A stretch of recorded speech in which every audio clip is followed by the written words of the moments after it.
I am currently within the World Bank Group, part of the Trade and Competitiveness global practice. So I wanted to give you a little bit of a flavor about what we are currently discussing with our client governments and amongst us as priorities for the forthcoming period about emerging topics that should be taken into consideration when talking about the better regulation agenda focused at fostering businesses.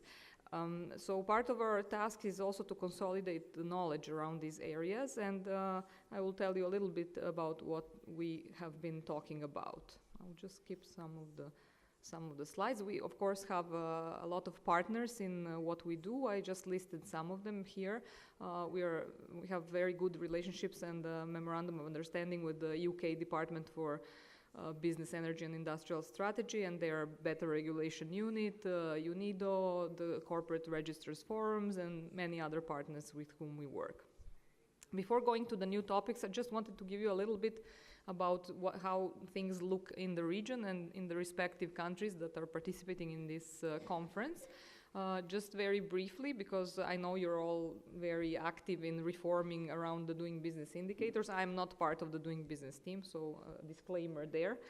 And in fact, we also have a lot of criticism around just focusing on reforming around the doing business indicators because they're quite narrow. So governments should not use that as their main, let's say, tool for reforms. However, I want to note that all the countries in the region are doing quite well in particular in the Doing Business report, as well as in some other indexes such as the Global Competitiveness Index.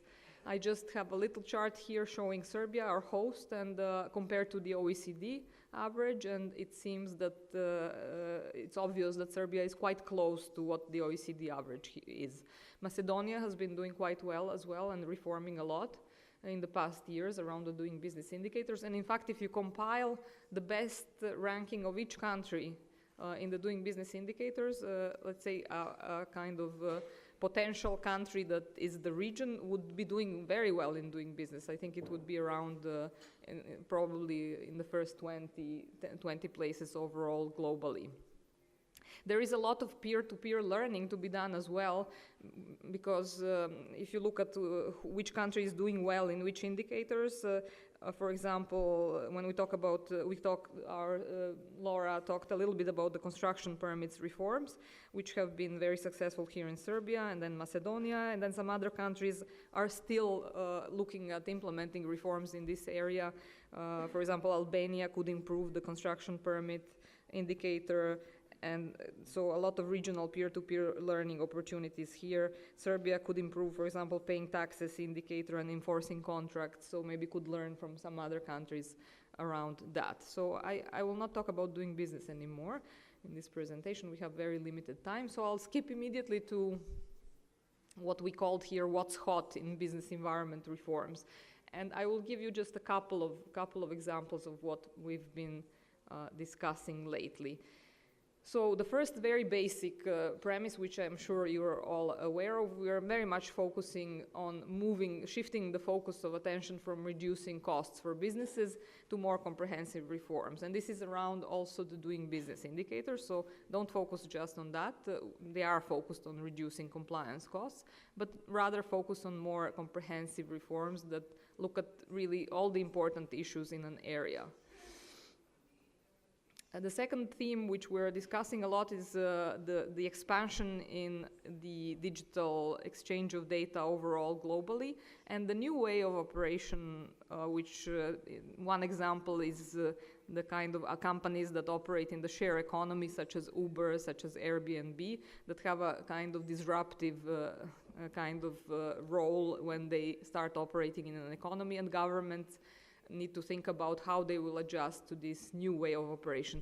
Firms practically now can be born global. They can immediately start exporting if the regulatory environment is adequate.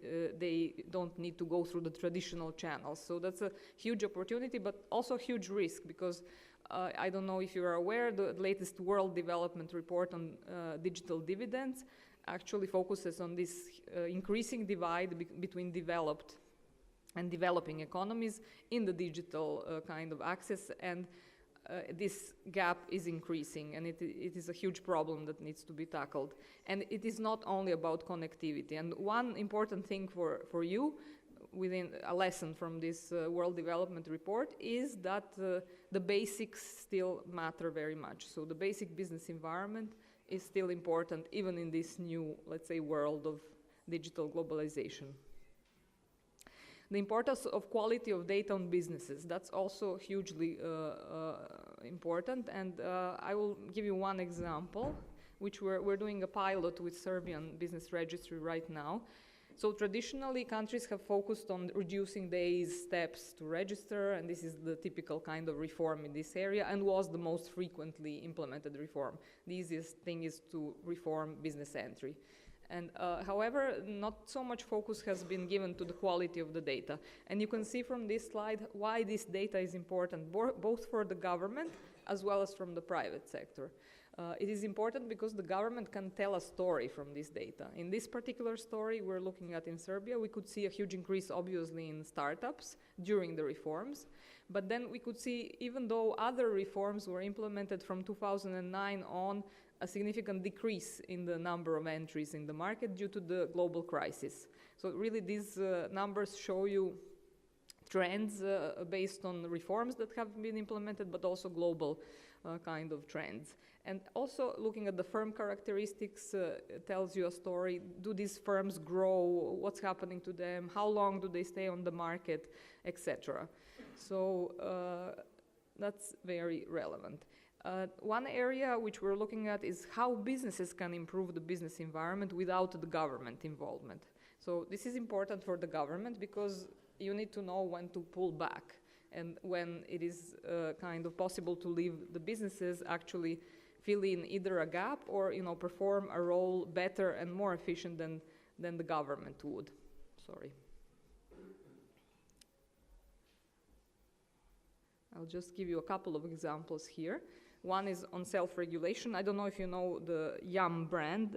Yum brand is a huge US multinational company that has over 43,000 restaurants across the world. So they have a very strong self-regulation program in which they actually do their own inspections related to food safety in over 130 countries, and practically do not need the government to regulate them. They regulate themselves, and they make sure that the food safety standards are met within all restaurants that operate within their brand.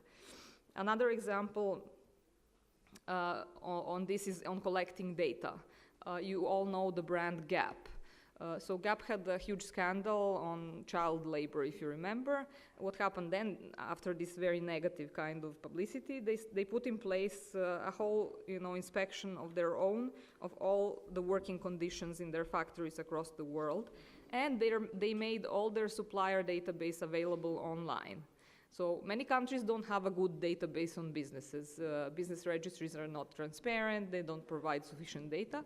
In this case, the private sector enabled all companies to access their supplier database and to see how well are they doing in terms of quality of products, etc. And the last example I wanted to give you is on applying behavioral insights to policy making.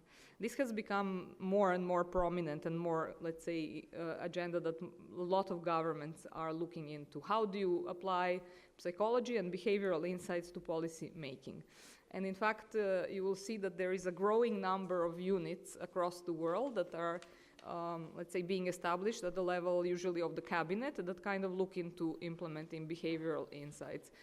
So I will give you maybe two examples. One is from the UK of how, without investing too much into it, you can have huge results in terms of impact. So one example from the UK is on how to increase compliance of taxpayers and using social norms. So what they did is they experimented with a different letter that was sent to the, let's say, delinquent taxpayers. And just by changing the formulation of this letter, meaning one was the usual letter, the other one was more personalized, meaning giving the social norm, saying that most people in your county pay taxes rather than just having the usual letter. This increased tax payment within a period of weeks by a huge amount, and more than 15 million, I think, more tax revenues were realized just by changing the formulation of this letter. So something very simple governments can do using behavioral insights to kind of foster compliance and have some kind of better results in complying. The other example I will give you is very simple, is the way forms are signed. All governments use forms, and these forms, it's obvious to us that as simple as they are, the better they are, but also a very simple intervention or tweak in terms of where these forms are signed can have a huge difference. So in this specific case, instead of having the signature of self-certification at the end, they had it at the very beginning, and just putting the signature at the top has had an impact on how truthful let's say the businesses were in providing data to the government. So these are two examples that show you how you can implement these new, let's say, insights into behavior in a very simple and not costly way. So these are the themes which we're looking at. One of the last ones I would mention is high growth businesses. Meaning that most governments have programs in place to support SMEs. However, it's really time to revisit this concept and see whether this is really the best way to support companies by size and what impact this has had on growth of these companies. And just consider what are the other ways in which governments can support businesses that is not strictly based on size, but maybe some criteria that are able to identify those companies that have the potential to grow. This is, of course, easier said than done, but it's one theme which is worth discussing.